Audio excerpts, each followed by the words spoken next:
Philippe Labro, né le 27 août 1936 à Montauban, en France, était une icône polyvalente de la culture française.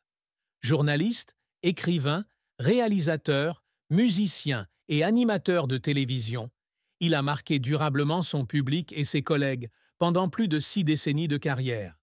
Il est décédé le 4 juin 2025 à Paris, laissant derrière lui un héritage à la fois riche et profondément triste.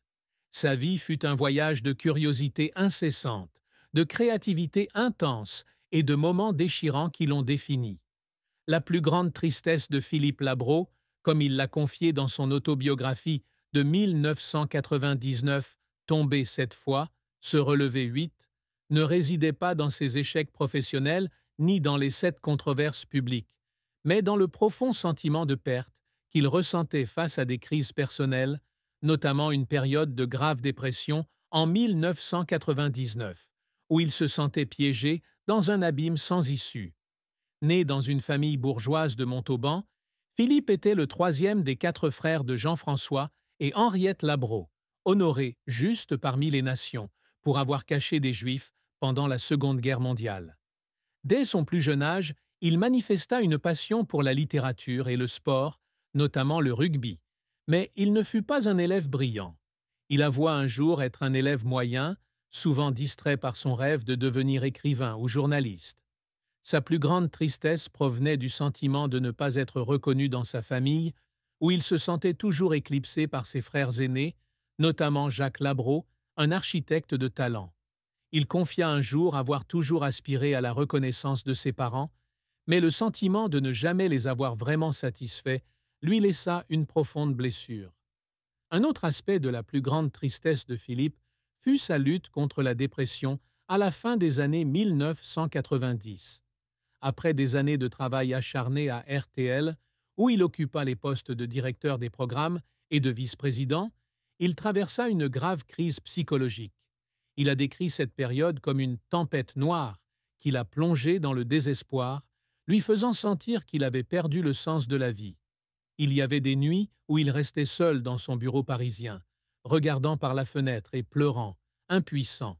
Son combat contre la dépression n'était pas seulement un défi personnel, mais affectait également sa relation avec sa famille, en particulier sa femme, Françoise Coulon, et leurs enfants, Clarisse, Jean et Valérie. Il a écrit un jour que sa plus grande souffrance n'était pas la maladie elle-même, mais le sentiment d'avoir blessé ses proches en ne pouvant partager son fardeau. La carrière de Philippe Labro est une histoire de polyvalence, de passion et de capacité à surmonter les obstacles pour s'affirmer dans de nombreux domaines. Il a débuté sa carrière de journaliste à l'âge de 15 ans, en remportant un concours d'écriture organisé par Le Figaro.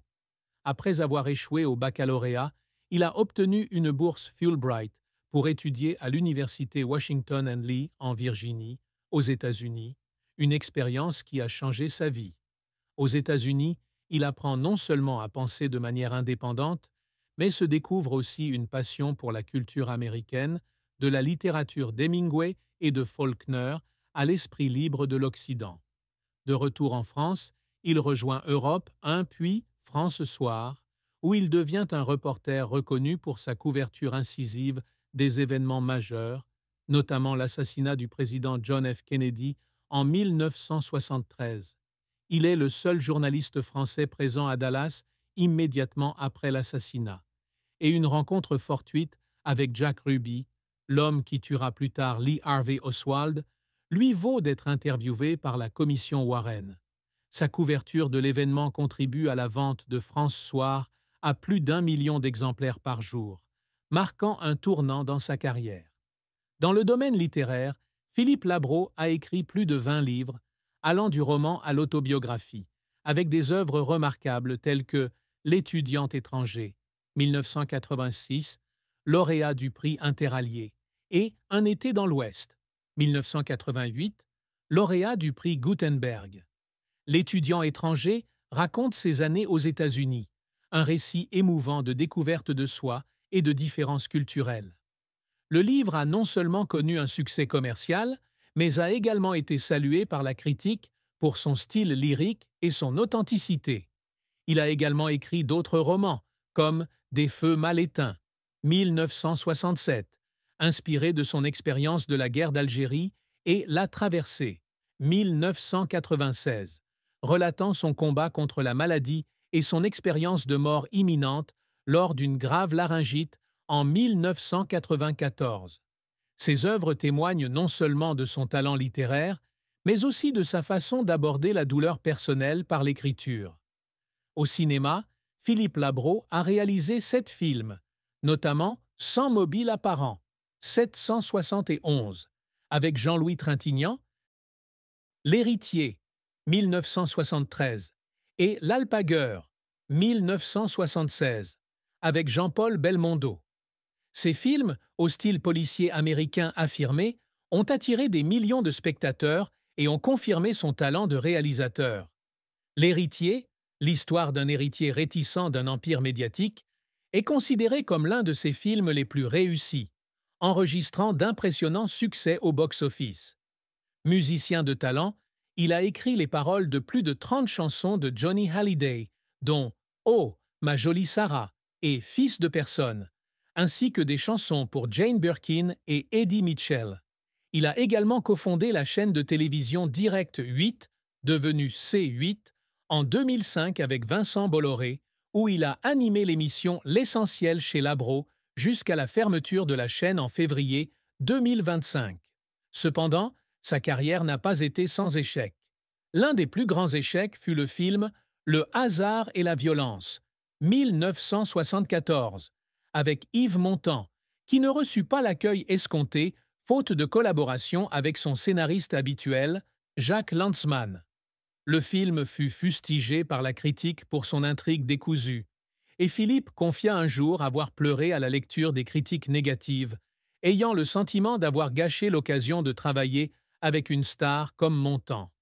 Autre revers, la dépression de 1999, lorsqu'il renonça à devenir président de RTL, incapable de surmonter la pression psychologique.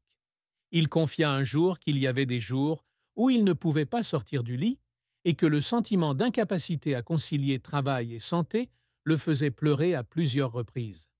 Les efforts de Philippe dans sa carrière étaient non seulement le fruit de son talent, mais aussi de sa persévérance et de sa passion. Il travaillait sans relâche, alternant rédaction, studio et studio d'enregistrement, travaillant souvent tard le soir pour finaliser des articles ou des scénarios. Il a connu des périodes de pression financière, notamment au début de sa carrière, alors qu'il était un jeune reporter au salaire modeste. Il a un jour confié qu'il y avait des jours où il ne mangeait que du pain pour économiser, mais qu'il continuait à écrire et à apprendre pour améliorer ses compétences. Ces moments difficiles, bien que le faisant pleurer d'épuisement et de pression, ont fait de lui un artiste et un journaliste talentueux, toujours prêt à surmonter les difficultés. La fin de vie de Philippe Labro fut tragique avec la fermeture de la chaîne de télévision C8 en février 2025, quelques mois seulement avant sa mort. C8, anciennement Direct 8, était un projet qu'il avait consacré une grande partie de sa vie à bâtir avec Vincent Bolloré. Il y animait l'émission L'Essentiel chez Labro, où il partageait avec son public des sujets culturels, politiques et sociétaux.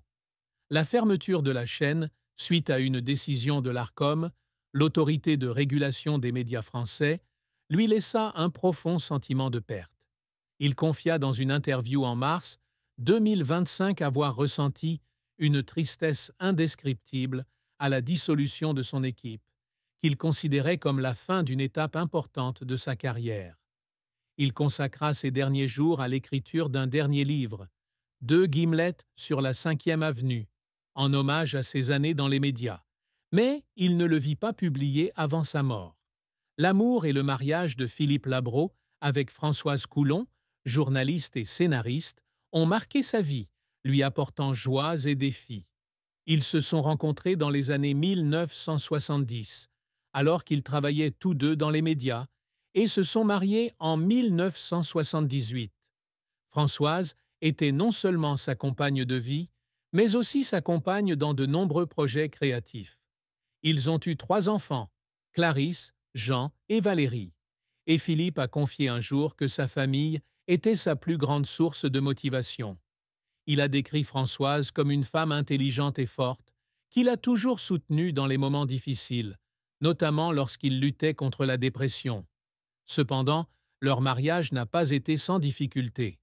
Les pressions de leur carrière bien remplie les ont parfois éloignés, et Philippe a admis avoir parfois eu l'impression de ne pas en faire assez pour entretenir son lien avec sa femme. L'un des chagrins d'amour de Philippe était son regret de ne pas pouvoir passer plus de temps avec sa famille. Il effectuait souvent de longs voyages d'affaires, des États-Unis à l'Algérie, qui lui faisaient de manquer des moments importants de la vie de ses enfants. Il a raconté un jour qu'à son retour d'un long voyage d'affaires, constatant que Clarisse, sa fille aînée, avait tellement grandi, il avait fondu en larmes, car il avait l'impression que le temps passait si vite.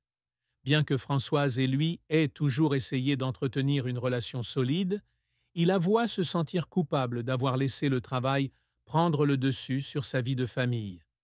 Leur amour, cependant, a perduré au fil des ans, et Françoise a toujours été là pour lui dans les moments les plus